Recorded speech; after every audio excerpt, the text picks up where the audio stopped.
एक बार फिर से आपका 90 प्लस में स्वागत है। आइए स्टार्ट करते हैं अपना अगला topic, that is close packing.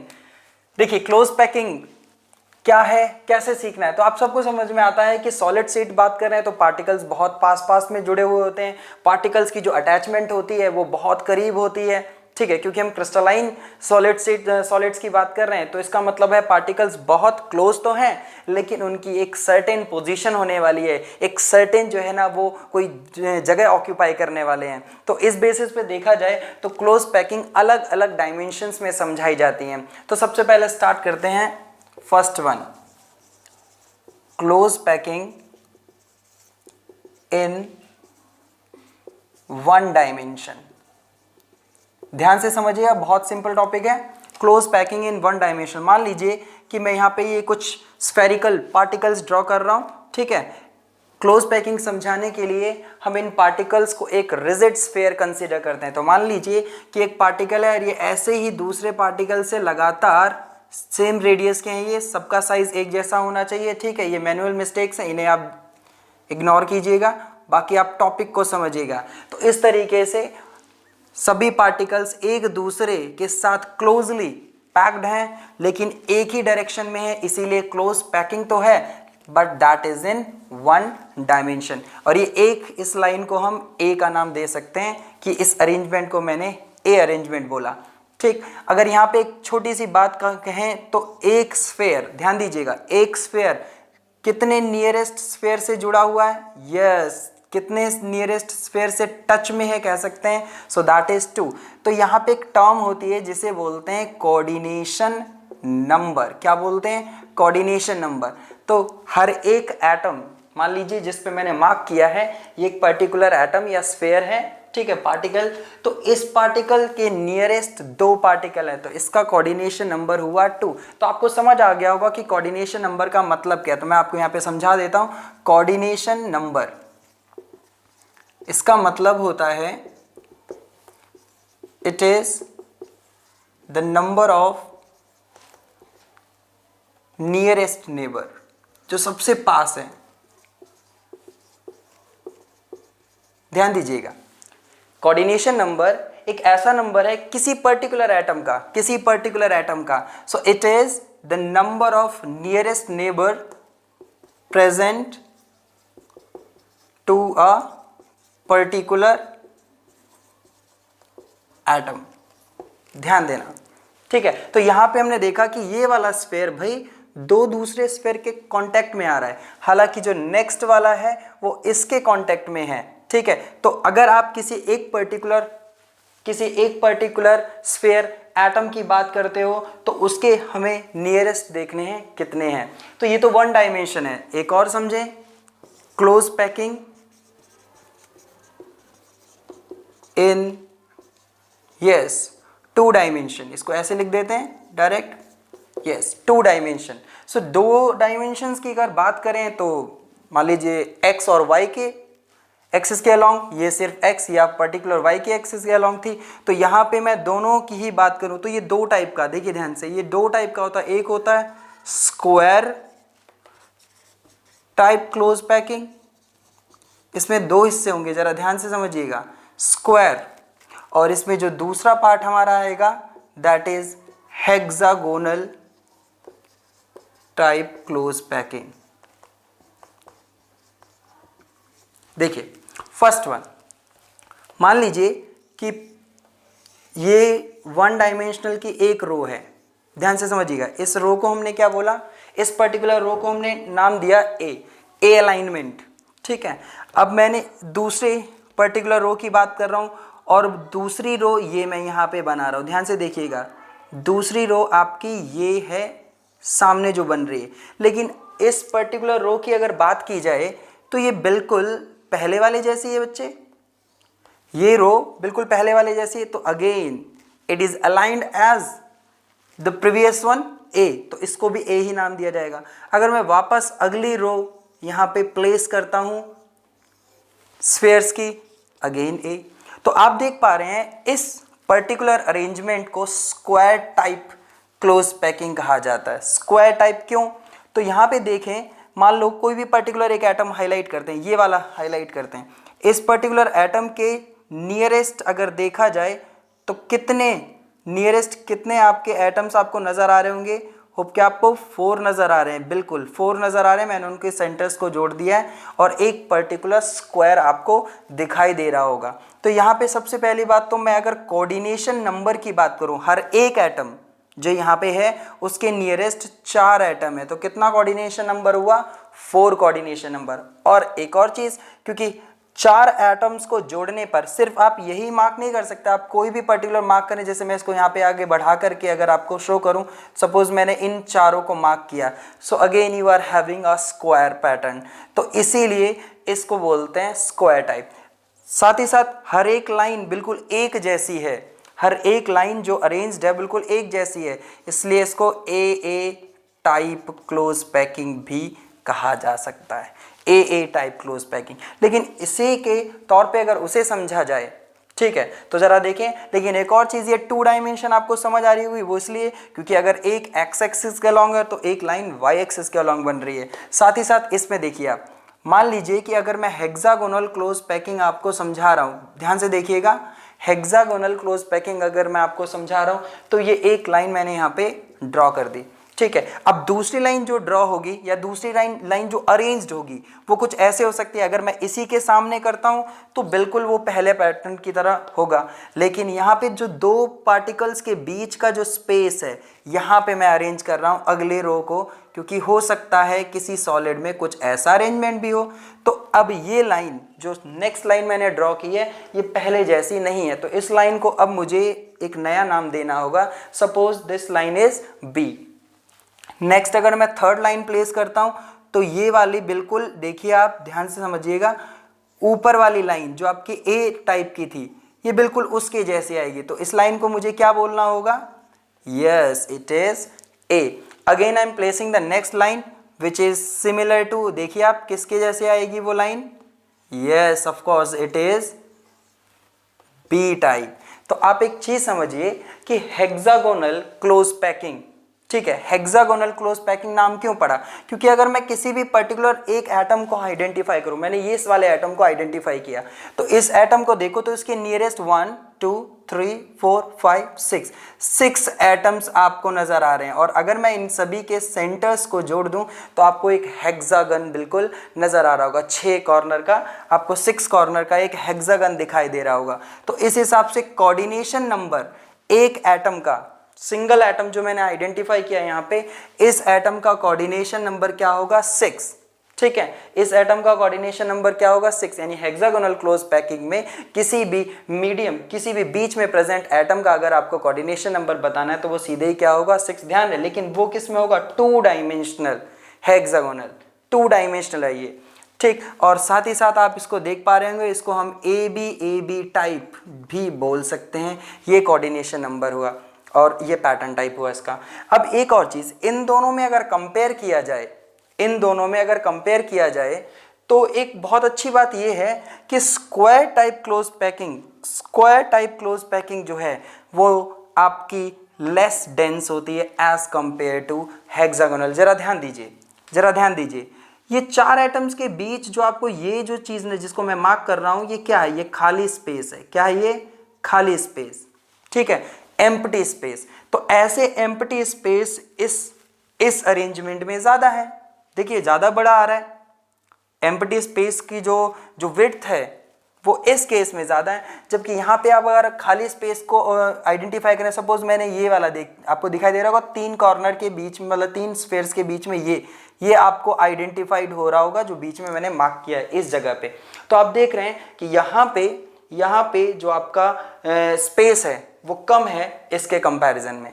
तो इसका मतलब ये इसकी डेंसिटी हेक्सागोनल क्लोज पैकिंग जो है आपकी 2 डायमेंशनल, ये ज्यादा डेंस है as compare to square type close packing. साथ ही साथ आप ये भी बोल सकते हो कि ये ज्यादा क्लोजली पैक्ड है, ठीक है। यहां लिख सकता हूं मैं मोर क्लोजली पैक्ड। एक वर्ड होगा जो आगे हमें सीखने को मिलेगा, दैट इज क्लोज पैकिंग का मतलब होता है कि आपके एटम्स कितना क्लोजली पैक्ड हैं किसी दिए हुए स्पेस में, ताकि बीच में जो खाली जगह है वो कम से कम बने, ठीक है, तो इस हिसाब से आपका सेकंड यानी कि 2 डायमेंशनल में भी क्लोज पैकिंग पूरा हुआ। अब देखते हैं थर्ड वन क्या है, चलिए। हाँ जी, तो हमारे सामने देखिए लिखा हुआ है क्लोज पैकिंग इन 3 डायमेंशनल। तो अभी तक हमने 1 डायमेंशनल में सीखा, 2 डायमेंशनल में सीखा, तो 3 डायमेंशनल में देखिए सबसे पहला first part 3D close packing तो सीखनी है, लेकिन कहाँ से सीखनी है? 2D स्क्वायर क्लोज पैकिंग का है आपके सामने example. 2D square close packing, ये देखिए आपने पीछे ये देखी थी 2D स्क्वायर क्लोज पैकिंग। अब मैं क्या करने वाला हूँ, अगर मैं इसको एक लेयर कंसीडर कर लूँ, ये मान लो आपको भाई सामने इस तरीके से बोर्ड पे नजर आ रही है, इसको इस तरीके से कंसीडर करो कि आपने कुछ बॉल्स को ना इकट्ठा रखा हुआ है इस तरीके से फ्लैट प्लेन पे, और ये आपका 2D स्क्वायर प्लेन मतलब 2D स्क्वायर क्लोज पैकिंग उससे बनी। अब आप क्या कर रहे हैं, आप उसके ऊपर जो है ना बार बार रिपीट कर रहे हैं, आप उसके ऊपर सेम लेयर फिर से बॉल्स रख रहे हैं, फिर से रख रहे हैं। तो जैसे अगर मैं इसको फ्लैट पोर्शन मानूं तो ये वाला देखिए, इस पूरे को मैंने ए लेयर माना है। पहले मैं सिंगल लेयर को लाइन को ए मान रहा था, अभी मैं 3 डायमेंशनल कर रहा, तो जो पूरा नीचे का पोर्शन है दैट इज ए। फिर उसके बाद दोबारा से मैंने सेम पैटर्न पे अरेंजमेंट किया एटम्स का, फिर मैंने सेम पैटर्न पे इस तरीके से आप लगातार करते चले जाएंगे और ये आपका ए टाइप का पैटर्न बनेगा। और इस हिसाब से जो आपको सामने एक एटम्स का जो जॉइंट ढेर या आपको जो एक लैटिस नजर आ रहा है, दिस इज 3 डायमेंशनल स्क्वायर। देखिए 3D, ये 3D में आपको नजर आ रहा होगा और ये स्क्वायर क्लोज पैकिंग ही है। आप यहां से जरा देखें कि हर एक एटम का कोऑर्डिनेशन नंबर कितना है, जरा सोच के बताइए इसमें कोऑर्डिनेशन नंबर कितना होगा। ठीक, तो अगर आप सोचते हैं और समझते हैं ध्यान से, तो किसी भी मिड एटम को एज्यूम करना पड़ेगा। लेट्स से कि मैं ये एटम बाहर वाला एज्यूम कर रहा हूं, क्योंकि मिड एटम हम पॉइंट नहीं कर पाएंगे। तो दिस एटम इज देयर, ये कितने से जुड़ा है? ऊपर और नीचे वाले से 2, एक राइट और एक लेफ्ट वाले से 4, एक इसके जस्ट बैक होगा 5, और अगर ये किसी भी सेंटर का एटम मैं उठा रहा हूं, सेंटर में ध्यान देना, तो इसके आगे भी एक होगा। तो इस हिसाब से ये 6 कोऑर्डिनेशन नंबर, मैं रिपीट कर रहा हूं, फिर से देखिए, इस एटम की बात कर रहा हूं, एक राइट और एक लेफ्ट से जुड़ा है 2 कोऑर्डिनेशन नंबर, एक टॉप और बॉटम से जुड़ा हुआ 4 कोऑर्डिनेशन नंबर, एक जस्ट बैक होगा इसके 5, और अगर ये एटम आपका मिड का है, बिल्कुल सेंटर का एटम है, तो इसके आगे भी एक एटम होगा। इस हिसाब से टोटल 6 कोऑर्डिनेशन नंबर। तो कोऑर्डिनेशन नंबर से आपसे क्वेश्चन पूछा जाता है। आइए देखते हैं नेक्स्ट वन, 3 डायमेंशनल। मैं अगेन क्या सीखने वाला हूं? 3 डायमेंशनल क्लोज पैकिंग। लेकिन कौन से इस बार सीख रहे हैं, कहां से? ये इस साइड हमारे पास 2 डायमेंशनल हेक्सागोनल क्लोज पैकिंग से हम सीखने वाले हैं। देखिए मैंने आपको थोड़ा और प्रॉपर समझाने के लिए कुछ स्फेयर्स प्रॉपर बनाए हुए हैं। ठीक है, ये हमारा 2D हेक्सागोनल क्लोज पैकिंग थी जो हमने पीछे भी देखी थी 2 डायमेंशनल वाली। ठीक है, अब इसको 3D में कन्वर्ट करना है। तो मान लीजिए कि ये पूरी की पूरी लेयर जो आपको बोर्ड पे नजर आ रही है, इस तरीके से आप इसे हॉरिजॉन्टल प्लेन पे रख लेते हैं। ठीक है, इस तरीके से इसे कंसीडर कीजिए, इमेजिन कीजिए। तो इस पूरी लेयर को मैं ए कंसीडर कर रहा हूं। अब मुझे इसे बदलना है 3D में, मुझे इसे बदलना है 3D में। तो अगर ये एक प्लेन पे आ चुकी है तो इसके ऊपर मुझे एटम्स प्लेस करने हैं। तो ध्यान देना, इसके ऊपर एटम्स प्लेस करने के लिए आपको ये जो जगह नजर आ रही है, ये 3 एटम के बीच में ये, फिर आपको नजर आ रही है ये वाली, ये, इन जगहों पर एटम्स प्लेस करने। आपको नजर आ रहा होगा 1 2 3, ये जो एक ही लाइन में साइड्स नजर आ रही हैं, इनमें मुझे एटम्स क्या करना है? अरेंज करने। दोबारा ध्यान देना, अब आप सोच रहे होंगे कि सर यहाँ एटम प्लेस किया, यहाँ पे भी प्लेस किया, यहाँ पे, लेकिन ये वाली जो इसके जस्ट नीचे हैं, आप यहाँ एटम प्लेस नहीं कर सकते। या तो आप नीचे वाले साइड्स पे जो 3 एटम से जुड़ के बन रही हैं, इन पे एटम रखें। तो आप, क्योंकि आप 2 बिल्कुल जो पास की साइड्स हैं उनमें एक साथ एटम प्लेस नहीं कर सकते। ध्यान देना, या तो आप ऊपर वाली लाइन में रखेंगे, नहीं तो आप यहाँ नीचे वाले में किसी एक साइड। तो मैं क्या करने वाला हूँ, मैं इन जगहों पे रखने वाला हूँ। फिर से मार्क कर रहा हूँ 1 2 3 4, और इसके अलावा मैं रखने वाला हूँ इन पे 5 6 7। देखिए ऊपर वाले साइड्स पे। ठीक है, तो चलिए देखते हैं नेक्स्ट वन। एक बार देखिए नेक्स्ट वन। हाँ जी, तो देखिए हमारे पास यहाँ पे एक 2 डायमेंशनल क्लोज पैकिंग दिखाई हुई है। प्रॉपर आप ध्यान से देखिएगा, 2 डायमेंशनल जो पीछे हमने देखी थी। अब मान लीजिए कि ये जो 2 डायमेंशनल आपका था ठीक है, ये आपका एक सिंगल पैटर्न पे आप देख रहे हो। अब मैं इसमें क्या करने वाला हूं, इसमें मैं सेकंड लेयर प्लेस करने वाला हूं। क्या प्लेस करने वाला हूं, इसके ऊपर सेकंड लेयर। तो ध्यान दीजिएगा, मैंने आपको बताया था कि मैं इसके ऊपर सेकंड लेयर, तो आप फोटो में देख पा रहे हैं कि सेकंड लेयर मैंने कैसे प्लेस की। जो सेकंड लेयर के एटम है मैंने डॉट लाइन से दिखाए हुए, तो मैंने यहाँ पे एक एटम रखा हुआ है, इस जगह पे ये देखिए 1 2 3 4 एटम्स आपको अलाइंड दिख रहे होंगे। ऐसे ही मैंने नीचे वाले वॉइड्स, जो नीचे वाले साइड्स थी उनके ऊपर रखा हुआ है, जैसे इस पे रखा हुआ है, ठीक है। ये इस वाले पैटर्न पे देखो ये एटम नजर आ रहा होगा, फिर इस वाले साइड पे ये एटम नजर आ रहा है, फिर नेक्स्ट वन ये जो आपको दिखाई दे रहा है ये पूरा, और उसके बाद ये। तो ऐसे तो बहुत सारे होंगे, मैंने उसका एक छोटा सा हिस्सा आपको रिप्रेजेंट किया। अब देखने वाली बात ये है कि ये जो लाइन थी, जो बेस नीचे वाली लाइन है, दिस इज बी, और जो ऊपर वाली लाइन है, बच्चे ध्यान से देखिए, जो ऊपर वाली डॉटेड जो बेस वाली लाइन थी ये ए, और जो ऊपर वाली डॉटेड लाइन है बेटा, इसको मैंने किससे रिप्रेजेंट किया, बी। अभी हमने एक ए लाइन पैटर्न बनाया, एक दूसरी लाइन उसके ऊपर प्लेस की, दूसरा पैटर्न मैंने क्या बताया, बी। अब हम प्लेस करने वाले हैं थर्ड लाइन। क्या प्लेस करने वाले हैं, थर्ड लाइन। तो बच्चे जरा देखिएगा ध्यान से, अगर आप थर्ड लाइन प्लेस करते हो, इसके ऊपर थर्ड लाइन प्लेस करते हो, तो यहां पे मैं लिख देता हूं एक बार, ये placement of third line, placement of third, इसको लाइन की बजाय लेयर बोलेंगे, ठीक है। अब पूरा लेयर बन चुका है ये, ठीक है। So this side a layer, ये आपकी बी लेयर हो गई, और अब मैं इस पे थर्ड लेयर प्लेस करने वाला हूँ, थर्ड लेयर बोलूँगा, ठीक। जरा देखिए किस तरीके से प्लेस करते हैं इसे। हाँ जी, तो थर्ड लेयर प्लेस करने के लिए अब हमारे पास ऑप्शन है, देखिए ध्यान से, ऑप्शन कैसे है।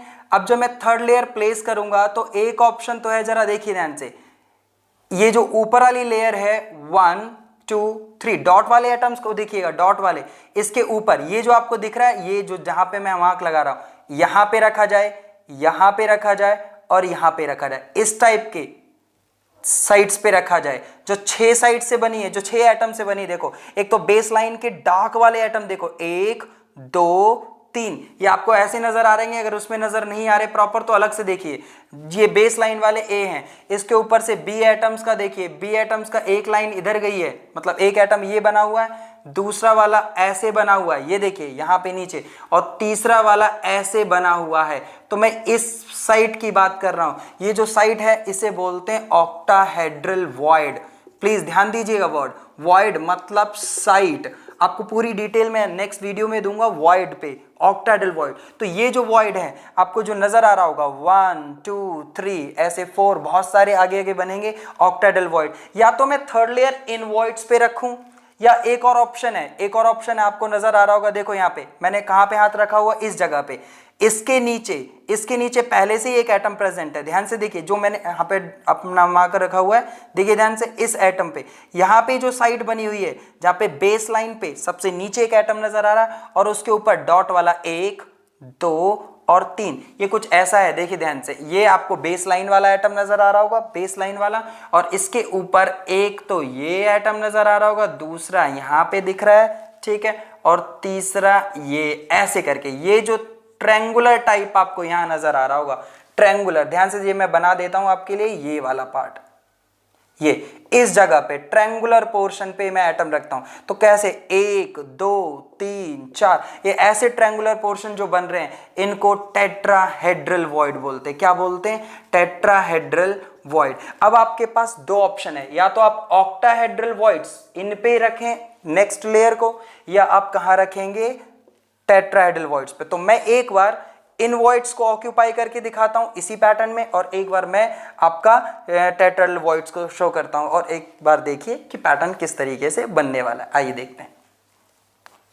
हाँ जी, तो देखिए, जैसा कि मैंने यहाँ पे मेंशन किया हुआ है कि ये जो आपके टेट्राहेड्रल वॉइड्स है, मार्क करे हुए देखिए टेट्राहेड्रल वॉइड्स। जब मैं इन टेट्राहेड्रल वॉइड्स पे, देखिए मैंने यहाँ पे ड्रॉ किया हुआ है कवरिंग ऑफ टेट्राहेड्रल वॉइड्स, तो जब आप इनके ऊपर अगले एटम्स की लेयर रखेंगे तो ध्यान दीजिएगा, वो एटम की लेयर वैसे ही बनेगी जैसे ए एटम की लेयर है। देखिए जो मैं मार्क कर रहा हूं, ध्यान दीजिए, बिल्कुल वही लेयर बनेगी जो पहले से ए में बनी हुई थी। तो जब मैं यहाँ पे एटम रखूंगा तो वो आपको नजर ही नहीं आएगा, क्योंकि पहले से जो ए एटम है उसी को वो पूरा का पूरा कवर करेगा। अगर वही लेयर दोबारा बनेगी तो देखिए, ए पहले थी, बी नई लेयर, और जो थर्ड लेयर मैं डाल रहा हूं मैं वो सी नाम नहीं दूंगा, क्योंकि उसने बिल्कुल कौन सा पैटर्न ऑक्यूपाई किया है, जो पहले से ए वाला पैटर्न था वहां पे। तो इसलिए मैं क्या करने वाला हूं, इसको कुछ इस हिसाब से रिप्रेजेंट कर सकते हैं। देखिए, ए लेयर, बी लेयर के 3 एटम और ऊपर वाली लेयर के मतलब ए के वापस 6 एटम। तो यहां से ध्यान से कट करके इसे निकालिएगा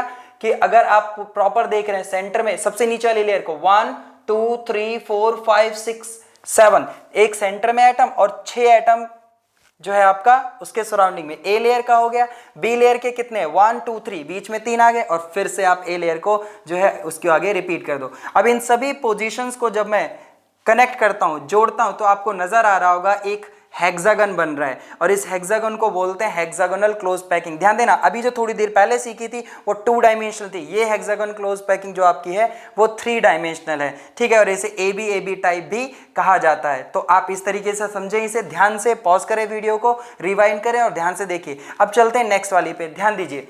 जब मैं इन ऑक्टाहेड्रल वॉइड्स, ध्यान दीजिए, कवरिंग ऑफ ऑक्टाहेड्रल वॉइड्स करता हूं, तो आप देखिए इन वॉइड्स को मैं ऑक्यूपाई कर रहा हूं, और अगर मैं इन वॉइड्स को ऑक्यूपाई कर रहा हूं तो यहां जो आने वाला एटम है वो ना ही ए लेयर जैसा है, ना ही वो ए के पैटर्न को फॉलो कर रहा है, और ना ही वो बी के पैटर्न को फॉलो कर रहा है। बहुत ध्यान से देखिए, मैंने आपको समझाने के लिए यहाँ पे इसका कलर बदला हुआ है। जो आपकी सी लाइन बनेगी वो ना तो ए जैसी है और ना ही वो बी जैसी, तो इसका जो पैटर्न है वो कैसा कहलाएगा, ए बी सी, ऐसा रिपीट होता चला जाएगा, इसी तरीके से रिपीट होता चला जाएगा, ठीक है। तो आगे मैं इसे समझाता हूं, जरा देखिए।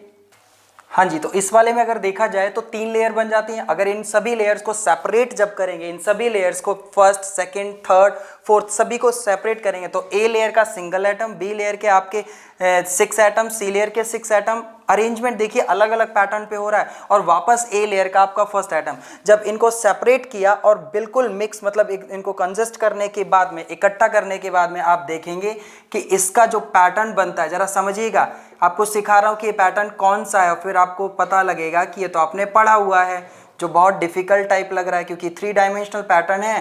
तो थोड़ा सा ध्यान से इमेजिन, ये देखिए क्यूब को मैंने इस तरह फॉर्म में इसमें बनाया हुआ ताकि मैं आपको ये मेंशन कर सकूं कि कौन से एटम कहाँ कहाँ पे लोकेटेड हैं। ये आपके 6 एटम्स कुछ इस तरीके से आपको नजर आएंगे, ध्यान से देखिएगा। 6 एटम्स कुछ इस हिसाब से नजर आते हैं जब इसको स्प्रेड करके देखा जाता है। अगर आप इकट्ठा करेंगे तो ये इकट्ठे से नजर आएंगे, लेकिन अगर मैं अभी स्प्रेड कर रहा हूं तो ध्यान से देखिए, जबकि ये वाले जो पार्ट के एटम है वो आपको कुछ ऐसे करके नजर आएंगे, ठीक, कुछ इस हिसाब से।